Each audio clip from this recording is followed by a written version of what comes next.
이사야 제 7장 13절에서 17절까지입니다. 이사야가 이르되 다윗의 집이여 원하건대 들을지어다. 너희가 사람을 괴롭히고서 그것을 작은 일로 여겨 또 나의 하나님을 괴롭히려 하느냐. 그러므로 주께서 친히 징조를 너희에게 주실 것이라. 보라, 처녀가 잉태하여 아들을 낳을 것이요 그의 이름을 임마누엘이라 하리라. 그가 악을 버리며 선을 택할 줄 알 때가 되면 엉긴 젖과 꿀을 먹을 것이라. 대저 이 아이가 악을 버리며 선을 택할 줄 알기 전에 내가 미워하는 두 왕의 땅이 황폐하게 되리라. 여호와께서 에브라임이 유다를 떠날 때부터 당하여 보지 못한 날을 너와 내 백성과 내 아버지 집에 임하게 하시리니 곧 아스로 왕이 오는 날이니라. 아멘. 여러분, 저는 오늘 그의 이름을 임마누엘이라 하리라 하는 제목으로 말씀 전합니다. 오늘 설교를 통해서 임마누엘 이 네 자를 가슴에 꼭 새긴다면 되겠습니다. 임마누엘, 이것은 히브리어인데 구약 성경의 언어 히브리어인데 그 뜻은 임마누, 우리와 함께, 엘, 하나님 해서 하나님께서 우리와 함께 계시다, 그런 뜻입니다. 하나님께서 우리와 함께 계시다, 이 놀라운 이 선언의 말씀을 오늘 여러분에게 전합니다.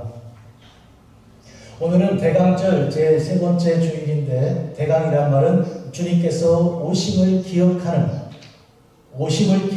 것이고 동시에 또 오실 것을 기다리는 그런 의미입니다.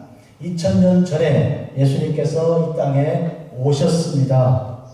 이것은 구약 성경의 많은 예언자들, 오늘 특히 이사야 선지자를 비롯한 이런 예언자들의 모든 예언과 시편 기자들, 그리고 모세를 포함한 성경의 모든 구약에서의 약속이 이루어진 것이죠. 하나님께서 우리를 사랑하사 당신의 아들을 보내신 것이죠.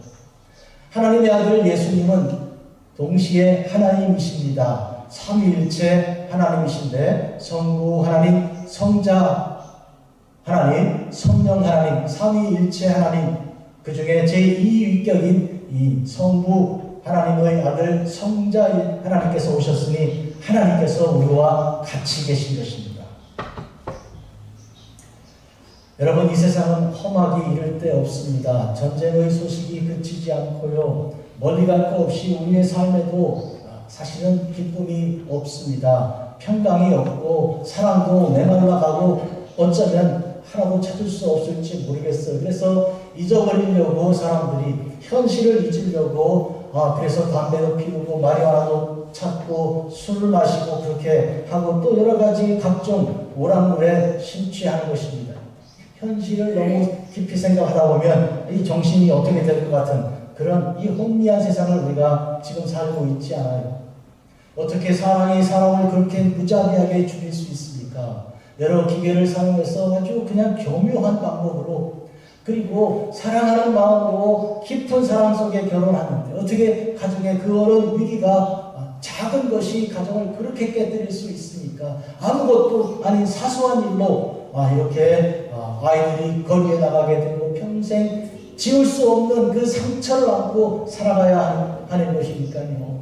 그리고 어머니와 아버지가 얼마나 존귀하고 귀한 분들이십니까? 그런데 아이들이 어머니 아버지로부터 받는 그런 비인격적이고 비인간적인 폭력과 그런 그런 고통 가운데 평생을 괴롭힘을 당하고 살아가야 하는 이런 현실을 보면 과연 이 세상에 평강이 있을 것인가? 사람을 믿고 사람 안에서 어떻게 해보려고 했다가는 아무것도 얻을 수 없겠다 하는 그런 안타까움이 있어 절망적인 상황인데요. 오늘 복된 말씀 들어보십시오. 하나님이 우리와 같이 계십니다. 하나님이 계신 거예요. 하나님을 인정하지 않고 자기가 주인인 것처럼 다른 사람들에게 하는 말이죠. 하나님 계신다고. 이 세상 만물을 지으신 하나님이 계신다고. 하나님은 온 전지전능하신 분이시니 하나님 앞에 겸손해야 하는 또 반대로 사람에게 상처를 입고 고통을 당하는 사람들에게 누가 나를 위로할 것인가? 그들에게 하나님께서 오셔서 당신을 위로하시고 당신의 죄를 사하시고 당신을 도우십니다. 구원하십니다. 이게 좋은 소식이고 메시지입니다. 오늘 이 성탄의 계절에 주시는 복된 메시지 핵심은 임마누엘입니다. 하나님이 우리와 같이 계시다는 것이죠. 오늘 읽은 이사야 선지자의 이 예언은 읽었는데 이 뜻을 제가 설명해 드리죠. 이 배경은 이렇습니다. 예수님 오시기 전 700여 년 전 일입니다.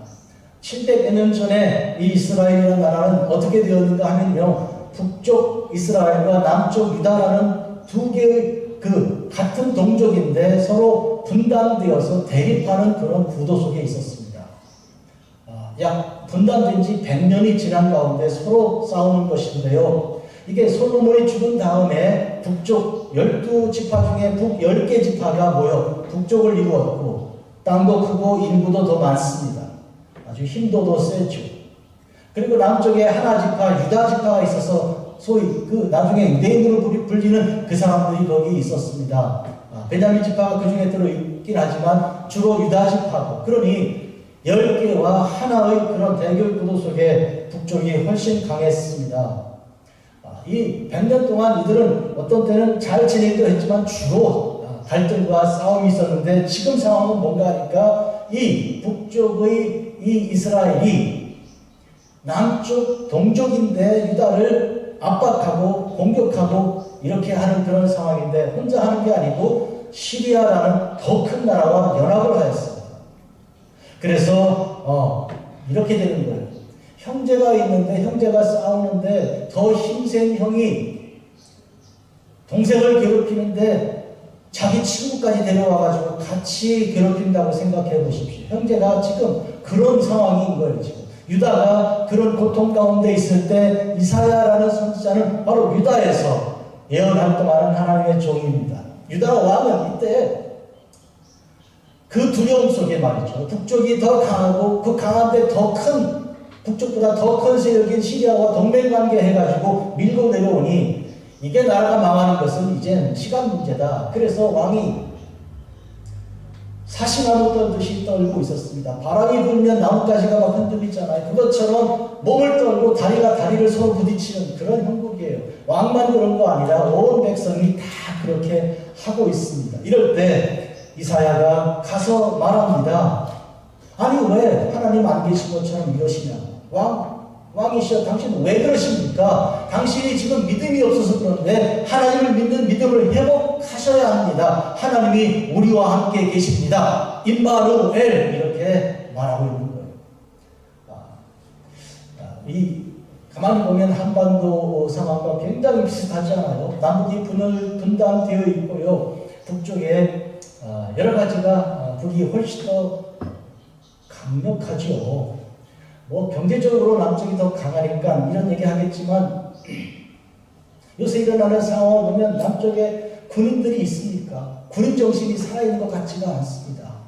그러니 이게 도대체 혹시라도 전쟁이 나면 이게 어떻게 될 것인가, 이 도대체 이게 마음에 평강이 존재하지가 않습니다. 더욱이 저쪽 러시아와 이렇게 연합해가지고 저러고 있으니 꼭 오늘 상황이 얼마나 비슷한지, 그래서 성경을 보고 우리 오늘 우리의 삶을 보는 것, 이건 굉장히 중요한 그런 이치 중에 하나인데요.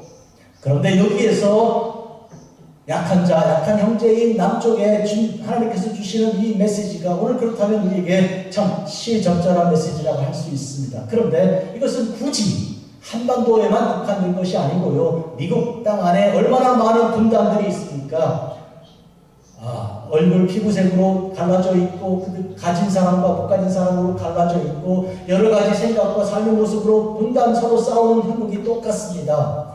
그리고 아프리카, 그리고 남아메리카에 있는 그런 나라들도 마찬가지인데, 오늘 성경 본문을 보면 13절에 다윗의 집이여, 즉 아하스 왕 그리고 이 왕족 여러분들이여, 너희가 사람을 괴롭히고서 그것을 작은 일로 여겨 또 나의 하나님을 괴롭히려 하느냐 하는 말씀. 사람을 괴롭히고서라는 말이 무슨 얘기입니까? 지도자들이 정권을 가진 사람들이 백성을 괴롭히고 있는 것이지요. 백성을 편안하게 해주는 것이 그것이 정치예요. 그렇게 해야 되도록 섬기라고 그 자리에 놓은 거 아닙니까? 그런데 편안하게 해주는 대신에 괴롭히는 거죠. 그럼 어떻게 하면 괴롭힙니까? 한마디로 말하면 하나님 계신 줄을 모르면 결국 자기가 할 거라고 생각하면 자기 마음대로 결정하다 보면 그게 백성에게 짐이 되고 괴로움이 되게 되는 것입니다. 또 그것이 작은 일이라고 생각해서 게다가 하나님까지 괴롭히려고 한다. 하나님을 괴롭힌다는 건 어떤 뜻인가요? 하나님이 계신 것을 인정하지 않고 하나님 없이 행동하는 것처럼 보일 때, 그럴 때 하나님께서 굉장히 괴로워하신다, 그런 뜻이죠.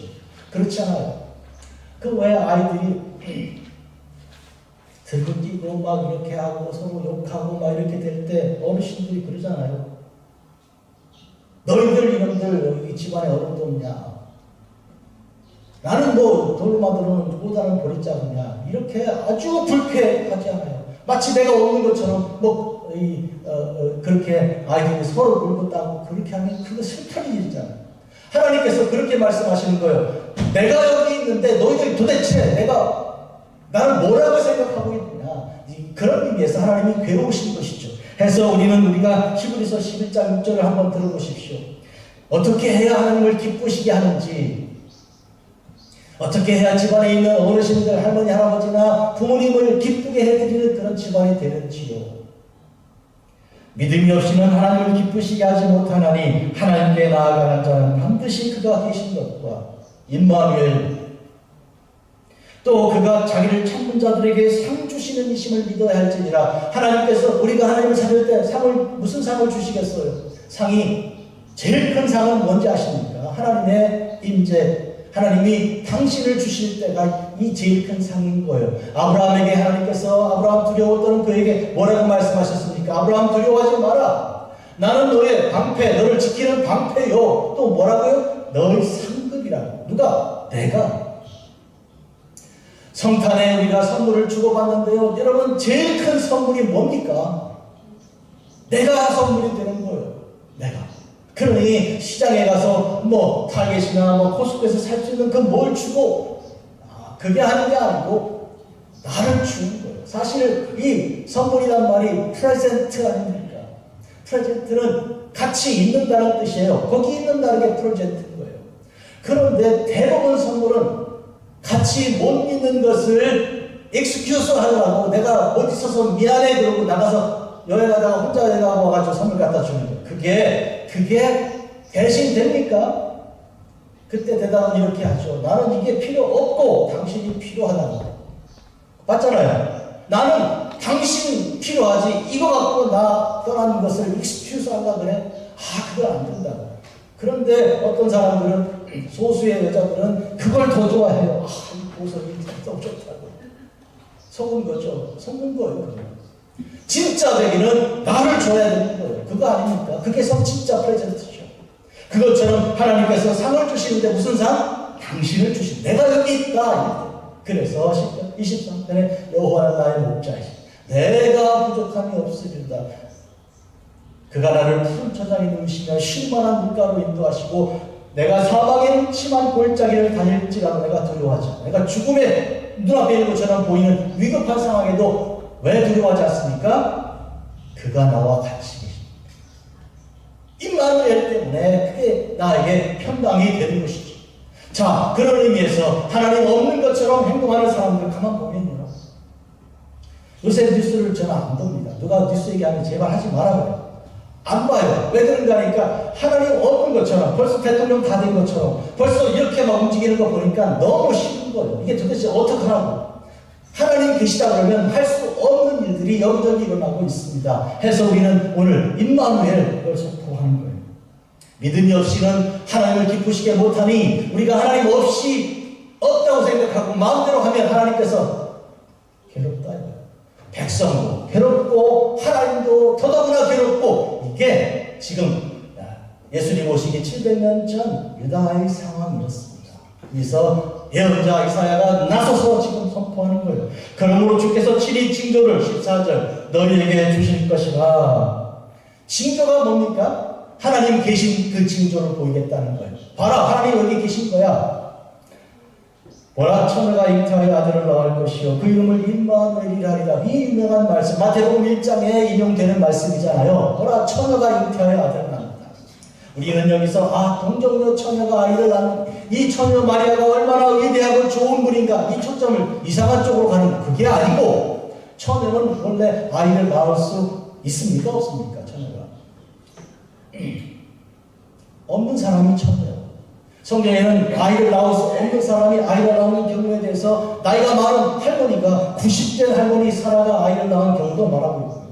그 다음에 그만 아니라 그의 며느리 리브가도 이 아이를 낳지 못해서 아주 남편이 하나님께 간절히 부르짖어서 그래서 쌍둥이 태아가 나지 않았습니까? 그리고 그의 또 다른 그의 며느리의 며느리죠. 라헬도 아이를 낳지 못해서 남편 보고 나 아이를 낳게 안 하면 내가 차라리 죽겠다고 막 이렇게 남편에게 달려들 정도로 이게 안 되는 사람들. 그리고 한나는 얼마나 하나님께 아이에 대해서 부르짖는지 지나가면서 듣던 제사장이 뭐라고 그럽니까? 술 끊으라고. 술 취한 사람처럼 중얼중얼 하는 거예요. 밤 정신 나간 거예요. 그런데 그런 사람들에게 아이를 허락해 주시는 하나님. 그러니 불가능한 것이 가능하고 안 되는 것이 되는 것이고 죽은 데서 살아나는 부활의 능력이 나타나는 그런 뜻으로 지금 처녀가 잉태하여 아들을 낳는 거예요. 그런데요, 그 이름이 즉 예수님인데 구원이라는 뜻인데요, 임마누엘은 의미가 있는 것이죠. 하나님이 우리와 같이 계신, 예수님은 이 땅에 오심으로써 하나님이 우리와 같이 계신 그 증거인 것입니다. 중국이에요. 선양입니다. 옛날 이 선양이 한반도 땅이었잖아요. 그죠? 그 언제 때입니까? 고려시대 때인가요? 그래서 선양에 가서 이 성경 제가 가르치는 강 2009년부터 매 해마다 갔는데 2018년까지 완전히 이 선교사들을 몰아낼 때까지 그때까지 갔습니다. 근데 선양에 가면요, 이 중국교회입니다. 원래 존 로스 목사님이란 선교사께서 세운 교회인데 동관교회라고 있습니다. 저희가 갔을 때 한 2만 명이 모였으니까 제일 큰 교회죠. 그 교회 한쪽에 별관이 하나 있는데 그 별관에서 1882년에 선교사가 1885년에 한반도에 들어왔으니까 연세대학을 세운 언더우드 아펜젤러, 유학생 세운 아펜젤러 이분들이 85년에 왔으니까 3년 전에 이미 성경이 거기서 번역을 한 것이죠. 한반도는 굉장히 특이한 선교 역사를 가지고 있죠. 거기 가서 여러 번 들어가서 보고 그분들 사진 또 거기 성경 이런 모습 보면서 이 방에서 이 예배실에 한 4, 5일밖에 되지 않은 조그만 방에서 성경이 번역된 거죠. 대배실 잠깐 보겠습니다. 이 동방교회 대배실은요, 이렇게 십자가가 있고, 보이십니까, 화면이? 십자가가 있고, 이렇게 써 있어요. 이마네리. 한문으로 쓴 거예요. 이마네리. 이게 무슨 뜻이겠어요?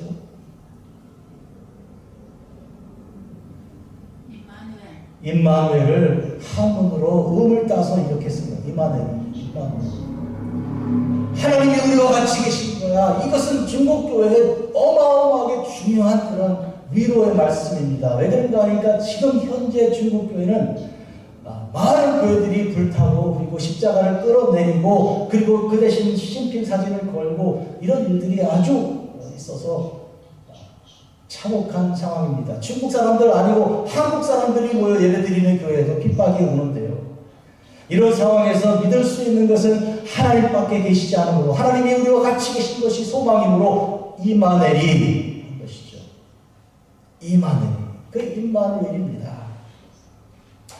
15절 그가 악을 버리며 손을 택한 줄 알게가 되면 엉긴 젖과 꿀을 먹을 것이라. 무슨 마지막한 무슨 어떤 시적인 서사시 같은 이런 그런 것처럼 보이지만 이게 무슨 뜻인가 잘 보십시오. 그가 즉 태어난 아기가 이렇게 태어난 아기가 선을 버리며 악을 버리며 선을 택할 줄 알기 때가 되면 그랬습니다.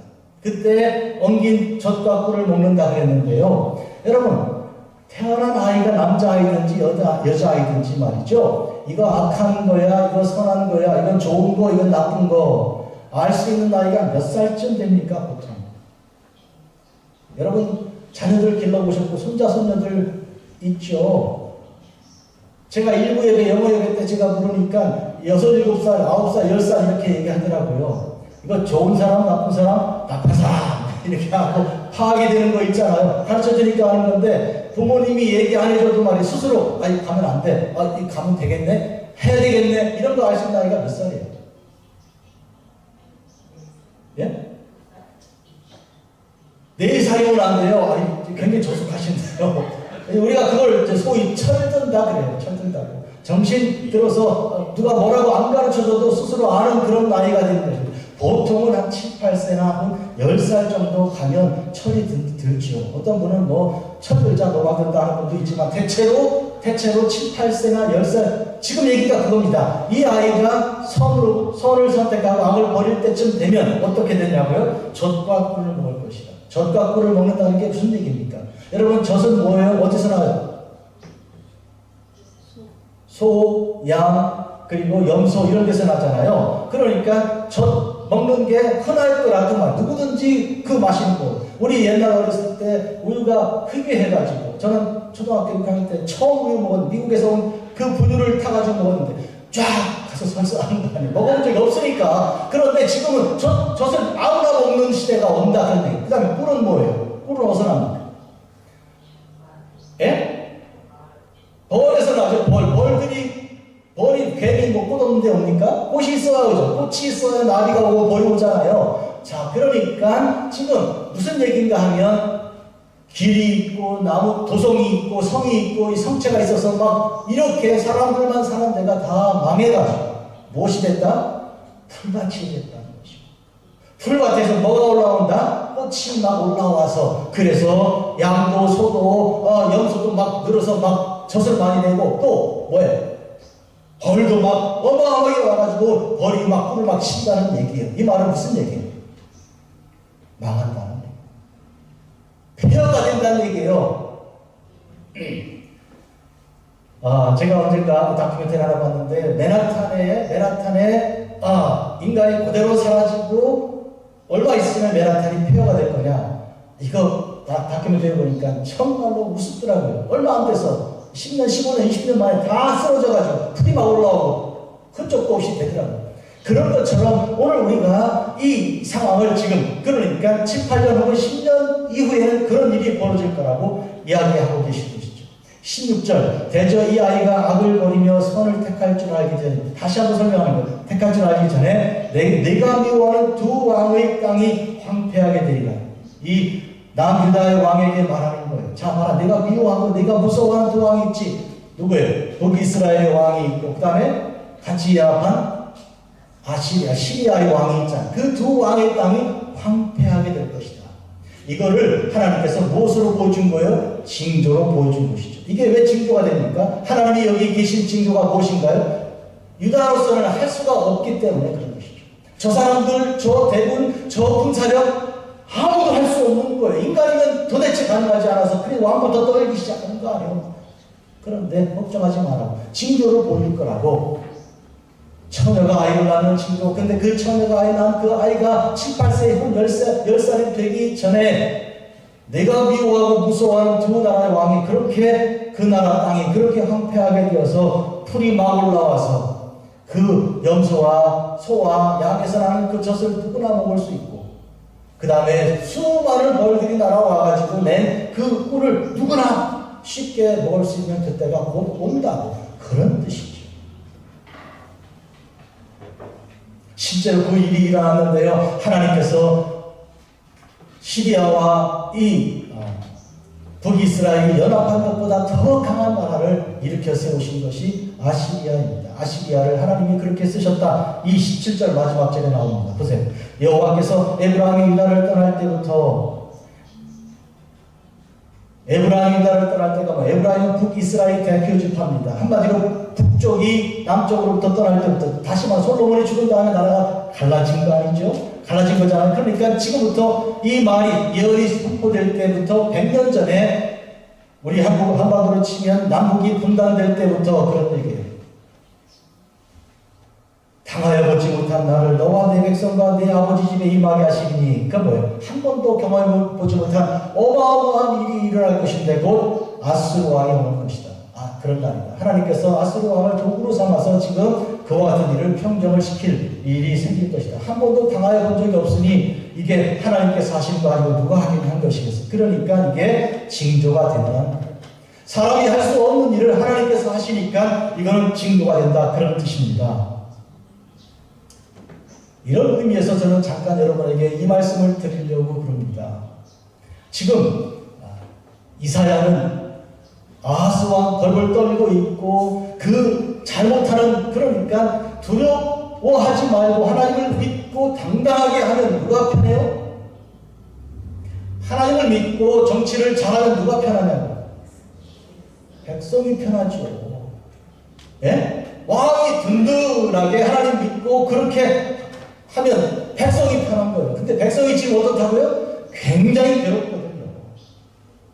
두 번째로 또 누가 괴롭다고요? 더더구나 하나님까지 괴로운 거예요. 왜? 도대체 내가 여기 있는데 뭐 하는 거야 지금 내가 이렇게 하고 있으니까 그런 상황인데, 그런데 여기에서 하나님께서 아수르 왕을 보내어서 너가 두려워하는 두 왕의 땅을 그같이 황폐하게 만들어서 우유가 많이 나고 꿀이 많이 나게 할 것이니 염려하지 마라. 이건 너희가 한 번도 내가 경험해 본 적도 없는 일이다. 그러니까 꿈도 꿀 수 없었던 일을 하나님께서 하신다. 그러니 뭘 알아라. 이것이 무슨 징조라고요? 징조 내용은 내가 여기 있다고. 내가 임마누엘로 너와 함께 있다고 그렇게 말씀하신 것을 이걸 통해 믿으라고 지금 징조를 주신 것이죠. 사랑하는 성도 여러분, 하나님은 이것을 우리가 알기 원하십니다. 이 천지 만물을 지으신 하나님께서 우리가 하나님을 알기를 원하신다고요. 하나님 없이 사는 걸 하나님이 원하지 않습니다. 잘 보세요. 하나님은 왜 우리가 하나님 없이 없는 것처럼 사는 걸 원하지 않습니까? 첫째로 그렇게 하면 모든 정치가 사람을 다 괴롭게 하니까. 네? 왕도 떨고 백성도 편안하지가 않으니까 그걸 하나님은 원하지 않는 거예요. 하나님은 당신의 백성이 당신의 사람들이 평안하기를 원하시는데 이 도대체 뭐 하는 거냐 이거. 두 번째로 하나님 믿는 믿음 안에서 모두가 이와 같은 평강을 얻기를 원하고 구원받기 원하시는 것이죠. 사도 바울이 디모데에게 쓴 편지를 보면 하나님께서는 모든 사람이 다 구원받기를 원하신다. 한 사람도 빠지지 않고 다 구원받기를 원하시는데 지금 상황은 전혀 그렇지가 않으니 그래서 지금 하나님은 징조를 주셔서 어린 아이를 낳을 수 없는 처녀가 아이를 낳아서 그 아이가 자라서 7, 8살, 10살이 되기 전에 하나님께서 한마디로 말하면 조만간에 빠른 시간 안에 이와 같은 일을 이루어서 당신께서 여기 계심을 증거하십니다. 그런 뜻입니다. 이것은 오늘 우리에게도 그대로 적용되는 말씀입니다. 여러분 뭘 두려워하십니까? 인생에 무엇이 걱정되십니까? 여러분이 슬퍼하고 걱정하고 염려하시면 누가 괴롭습니까?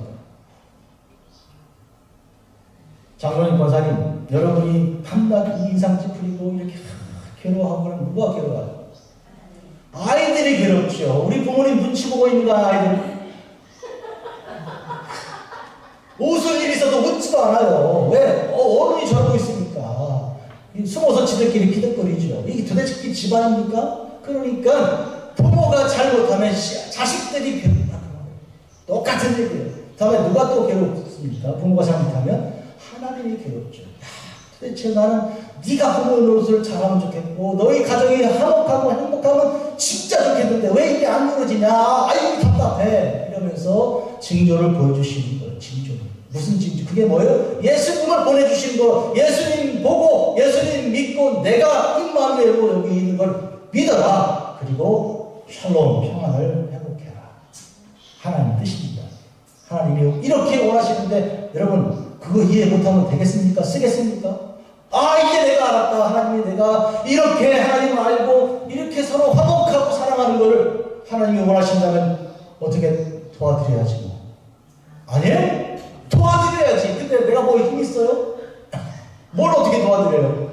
가장 도와드리는 일이 뭐예요? 그래서 어떤 사람이 예수님께 물은 거예요. 예수님 어떻게 해야 내가 하나님의 일을 좀 할까요? 하나님 도와드릴까? 그랬더니 뭐라고 했어요? 예수님께서 대답을? 하나님이 보내신 자를 믿는 게 하나님의 일이야. 하나님이 보내신 자가 누구예요? 예수님이잖아. 예수님 믿는 게 하나님의 일이에요. 예수님을 안 믿고 이거 하면 저거 하면 그 일이라고 생각하면 그 일 아니에요. 그럼 뭐예요? 저지르는 거지. 일을 만드는 거지. 이 일 못하는 사람은요, 일 시켜놓고 불안해. 쫓아다니면서 뒤처져. 비켜, 내가 다 할게. 이렇게 되는 건데, 이게 그런 거예요. 그런 의미에서 하나님의 보내신 아들 예수님을 믿는 게 일이다. 우리가 그러면 여태까지 일했습니까? 안 했습니까? 여태까지. 한번 생각해보세요. 내가 진짜 일을 했나? 대체로요, 바쁘게 사는 사람 물어보면 바빠. 요새 뭐 바쁘다고 그래야 인간의 가치가 높아지는지 말이죠. 나 바빠. 되게 바빠. 미국 사람도 그러더라고. I'm busy very much. 이러면서 그러더라고요. 근데 그게 좋은 게 아닌 게, 누가 또 그랬지? 목사님이나 준편의 씨라고 그럴지 모르겠는데. 여러분, 그런 의미에서 오늘 우리는 하나님을 믿는 것이 하나님의 일이라면, 하나님 믿으면 하나님께서 하시는 거 아니에요. 지금 여기 두 무서워하는 두 나라 왕의 연합해서 내려오는 거, 지금 한반도로 다시 얘기하자고 하면 이 남쪽 사람들이 이번에 이런저런 일로 볼 때 이거 한국 군대 아무것도 아니야, 이거. 별다른 사람들이 울긴 하고 저거 아무것도 아니야, 저거 전쟁 되겠어, 이런 생각 안 들어요? 그런데 하나님께서 하신다니까. 하나님 믿으면 우리 마음이 편안해지는 거 아닙니까? 제가 원래 정치 얘기를 하려는 사람이 아니고 오늘 얘기는 다 정치 얘기 하나도 아닙니다. 다만 영적인 얘기예요. 그러니까 그런 의미에서 우리는 마음을 단단히 먹고 기억해야 돼요. 하나님을 믿어야 내가 있는 집안 사람들이 편해요. 아이들이 편해요. 하나님을 믿어야 하나님이 좋아하신다고요. 그럼 그걸 왜 하나겠어요? 믿으실랍니까? 안 믿으실랍니까? 이렇게 해도 그냥 뭐 믿어도 되고 안 믿어도 되고 이렇게 하시면 안 되고요. 꼭 믿으십시오. 아멘? 임마누엘 한번 따라 하십시다. 임마누엘. 중국 발음으로 이마누엘이.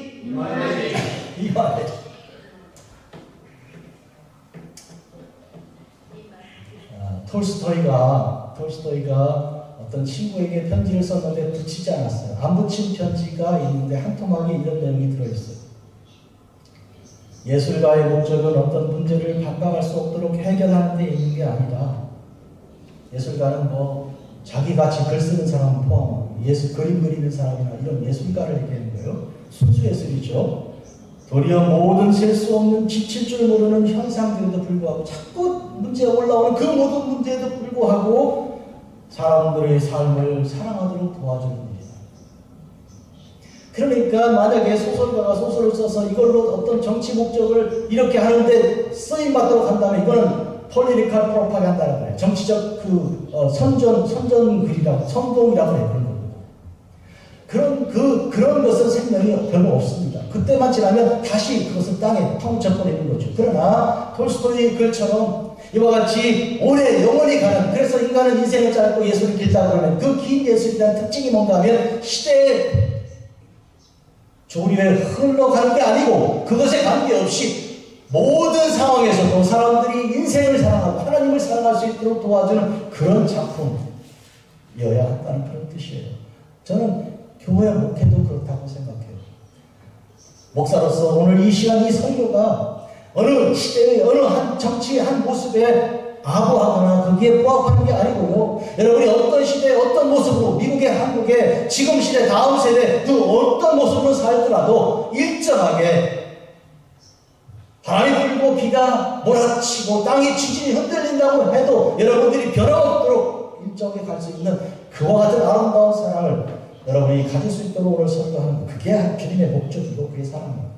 그런 의미에서 우리는 이 시대에 불평할 게 아니고 불구하고 하나님만 바라보면 어떤 상황에서도 감사하고 찬송할 수 있습니다. 이런 것이 아이들이 그릇 쨍그랑 깨놓고 울어요? 바로 안 울어요.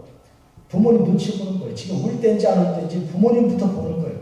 근데 부모가 웃으면서 아이고 그래 누가 잘 치거나 보자 한번 해보자 이렇게 하면 아이들도 신나는데 부모가 뭐 난리가 난 것처럼 그러면 그때부터 아이들이 울기 시작하는 거예요.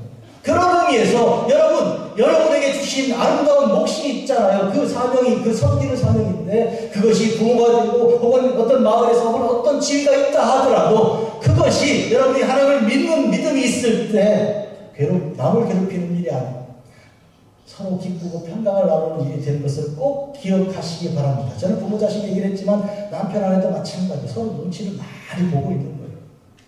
아내는 남편 눈치 보고 남편은 아내를 보면서 지금 상황이 어떤 상황인지 보거든요. 그런데 만약에 찬송을 부르고 손들고 기도한다면 당장 너가 이런저런 있어도 당장 눈앞에 뭐가 있는 것처럼 보여도 기쁜 것으로 돌아서잖아요. 예? 그래서 그런 사람이 되는 게 제일 중요한데 집안에 한 사람만 그것이 어린아이라고 했고요. 다 집안이 뭐 전쟁나무처럼 그런데 어떤 아이가 주일학교 갔다 온 거예요. 막내딸인지 막내 아들인지 갔다 와가지고 예수 사랑하시는 이 찬송 부르고 이 방에서 부엌으로 가고 마루로 왔다 한다고 생각해보자. 그러면 집안에 있었던 그 마치 다 망한 것 같은 그 분위기가 이상하게 우리도 모르는 사이에 회복이 되기 시작하잖아요. 걔 하나 때문에. 안 그렇습니까? 그런 의미에서 이거는 부모 문제가 아니고 자식이라도 누구라도 어떤 사람이라도 하나님이 들어 사용하시기로 하면 이런 아름다운 평화의 도구가 된다는 뜻이죠. 주여 나를 평화의 도구로 써주소서. 프란시스가 한 기도죠. 이 기도가 여러분에게 있기를 바랍니다. 그러기 위해서는 하나, 뭘 기억하십니까? 이마누엘. 이거는 임마누엘, 이거는 주님께서 이렇게 오신 나는 믿는다. 그러면 여러분부터 시작합니다. 거룩하고 자비로우신 아버지 하나님, 정말로 좋은 날 복된 소식을 우리가 들었습니다. 이 소식을 저희 먼저 들은 사람으로서 하나님 평화를 가져오는 복된 사명을 감당하게 하여 주시옵소서. 하나님을 믿고 하나님께서 하시는 그 일을 우리가 신뢰하되 예수님께서 이 땅에 오시는 것을 환영하는 복 있는 종들이 되게 하옵소서. 예수님의 이름으로 기도합니다. 아멘.